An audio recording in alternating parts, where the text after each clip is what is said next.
നമ്മൾ ബാങ്കിലിടുന്ന ഫിക്സഡ് ഡിപ്പോസിറ്റിന് നമുക്ക് പലിശ കിട്ടൂലേ? അപ്പോൾ ഇങ്ങനെ കിട്ടുന്ന പലിശയ്ക്ക് ബാങ്ക് ടാക്സ് പിടിക്കും. അപ്പോൾ ഈ ടാക്സ് പിടിക്കാതിരിക്കാൻ വേണ്ടിയിട്ട് നമ്മൾ ഫോം 15G അല്ലെങ്കിൽ HO ഫിൽ ചെയ്ത് കൊടുക്കണം. അതെങ്ങനെയാണ് ഫിൽ ചെയ്ത് കൊടുക്കേണ്ടത് എന്നാണ് ഇന്നത്തെ വീഡിയോയിലൂടെ പറയാൻ പോകുന്നത്. ഇപ്പോൾ നമ്മൾ ഈ കാണുന്നതാണ് ഫോം 15G. സീനിയർ സിറ്റിസൺ ആണെങ്കിൽ ഫോം 15H ആണ് ഫിൽ ചെയ്ത് കൊടുക്കേണ്ടത്. രണ്ടും സെയിം ആയിട്ടാണ് ഫിൽ ചെയ്ത് കൊടുക്കേണ്ടത്. അപ്പോൾ നമുക്ക് ഓരോന്നായിട്ട് എങ്ങനെ ഫിൽ ചെയ്യാൻ നോക്കാം. ഇപ്പം ഞാൻ ഓൺലൈനായിട്ട് ഫിൽ ചെയ്താണ് കാണിച്ചു തരുന്നത്. അതല്ലാതെ നിങ്ങൾക്കത് പ്രിൻ്റ് എടുത്തിട്ടും ഫിൽ ചെയ്ത് കൊടുക്കാം. ഇവിടെ ഒന്നാമത്തെ കോളത്തിൽ നമ്മുടെ പേരാണ് കൊടുക്കേണ്ടത്. രണ്ടാമത്തേൽ നമ്മുടെ പാൻ നമ്പറും. ഇവിടെ മൂന്നാമത്തെ സ്റ്റാറ്റസ് എന്ന് കാണുന്നതിൽ ഇൻഡിവിജ്വൽ എന്നാണ് കൊടുക്കേണ്ടത്. നാലാമത്തെ കോളത്തിൽ ഏത് ഫിനാൻഷ്യൽ ഇയർ ആണോ നമ്മൾ ഫിൽ ചെയ്യുന്നത് ആ ഇയർ ആണ് നമ്മളവിടെ കൊടുക്കേണ്ടത്.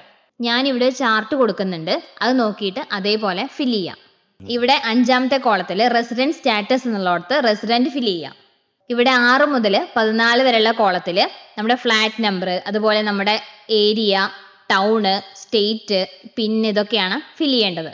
അതെല്ലാം തെറ്റാതെ അതേപോലെ ഫിൽ ചെയ്ത് കൊടുക്കുക.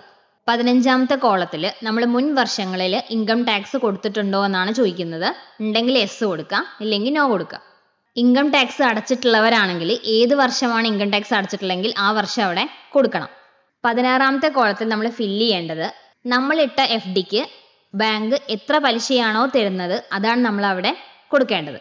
ഫോം 15G ഫില്ല് ചെയ്യുന്നത് PFൽ നിന്ന് ക്യാഷ് വിഡ്രോ ചെയ്യുന്ന കേസിലാണെങ്കിൽ എത്ര ക്യാഷ് ആണോ നമ്മൾ വിഡ്രോ ചെയ്യുന്നത് ആ എമൗണ്ട് ആണ് ഇവിടെ കൊടുക്കേണ്ടത്.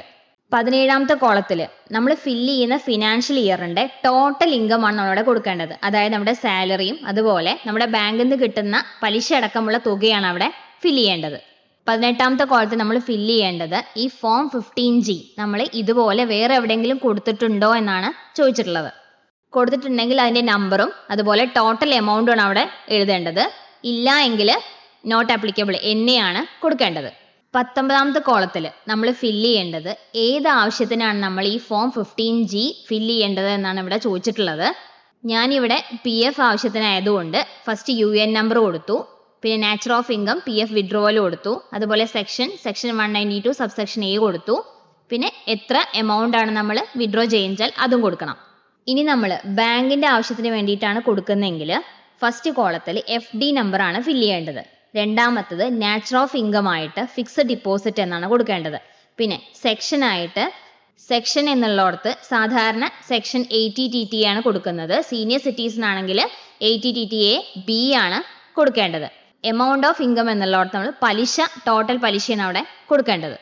അതിന് തൊട്ട് താഴെ നമ്മുടെ പേരും അതുപോലെ സിഗ്നേച്ചറും കൊടുക്കുക. ഇനി നമ്മൾ താഴെ ഡിക്ലറേഷൻ പേജ് ആണ്. അവിടെ നമ്മൾ ആദ്യം പേര് കൊടുക്കുക.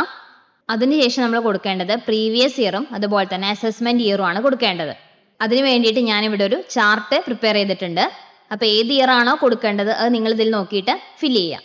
നമ്മൾ ഫില്ല് ചെയ്യുന്നത് 2025-26 നമ്മൾ എൻഡിങ് ഓൺ എന്ന് പറഞ്ഞിട്ട് 31 മാർച്ച് 2026 അതുപോലെ അസസ്മെൻറ്റ് ഇയർ എന്ന് പറഞ്ഞിട്ട് 2026-27 ആണ് കൊടുക്കേണ്ടത്. അതിന് താഴെ നമ്മൾ പ്ലേസിലോട്ട് പ്ലേസ് കൊടുക്കുക, പിന്നെ ഡേറ്റ് കൊടുക്കുക, പിന്നെ നമ്മുടെ പേരും അതുപോലെ സിഗ്നേച്ചറും കൊടുക്കുക.